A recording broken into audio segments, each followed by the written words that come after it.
Nous sommes mardi 23 janvier 2018. Madame, Monsieur, bonsoir et bienvenue dans Fait du jour sur Iwachu Web TV. La ministre de l'Éducation supérieure a rencontré différents représentants des institutions d'enseignement supérieur ce mardi. Objectif, renforcer la qualité de la formation supérieure.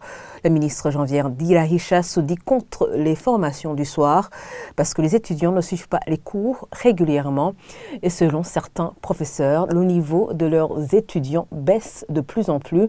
La situation économique actuelle serait à l'origine de cet état de fait. La ministre Ndirahisha appelle ces institutions à faire une auto-évaluation afin de relever le niveau de formation supérieure. Le point avec Dorine Yungeko et Rodrigue Moulego.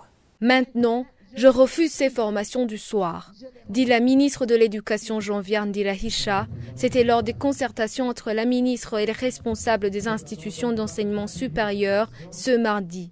Un moment d'échange pour améliorer la qualité de l'enseignement supérieur. Selon la ministre Ndirahisha, les étudiants du soir ne suivent pas les cours régulièrement car ils occupent souvent d'autres fonctions. La formation du soir me tient à cœur.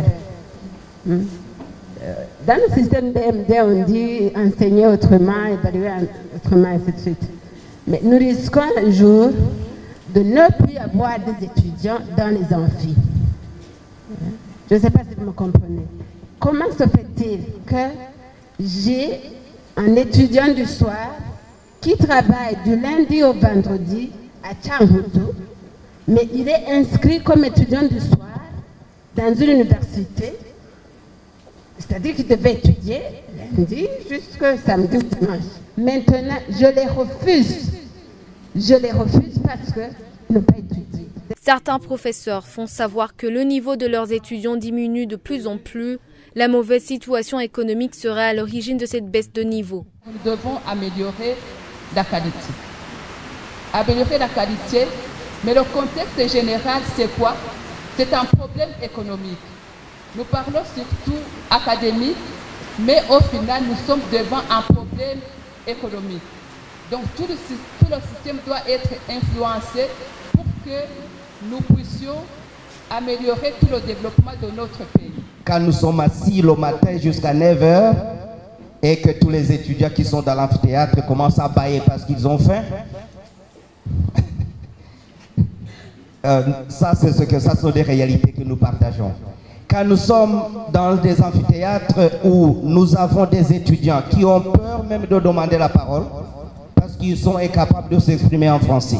Pour le recteur de l'université du lac Tanganyika, les professeurs devraient également limiter leurs prestations dans les différentes universités. Vouloir enseigner dans plusieurs endroits à la fois pourrait avoir des conséquences sur l'enseignement supérieur. Est-ce que vous ne pensez pas qu'il est temps qu'on arrête la charge maximale d'un enseignant par an, indépendamment de l'institution où il va rester?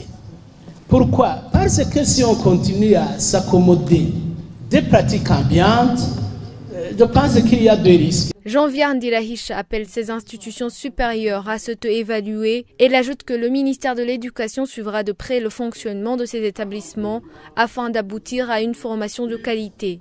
Au niveau maintenant de l'évaluation, il faut que tous les responsables de l'enseignement supérieur puissent s'auto-évaluer et après alors faire l'évaluation externe, c'est-à-dire que nous devons évaluer la qualification des enseignants, les méthodes d'enseignement, les outils pédagogiques, bref, qu'est-ce qu'il faut pour arriver à l'enseignement supérieur de qualité, parce que c'est de cela que le pays peut se développer.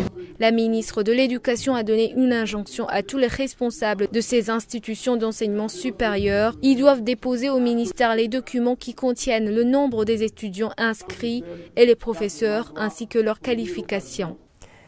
Et voilà, c'est ici que nous mettons fin à ce Fait du jour. Merci de l'avoir suivi.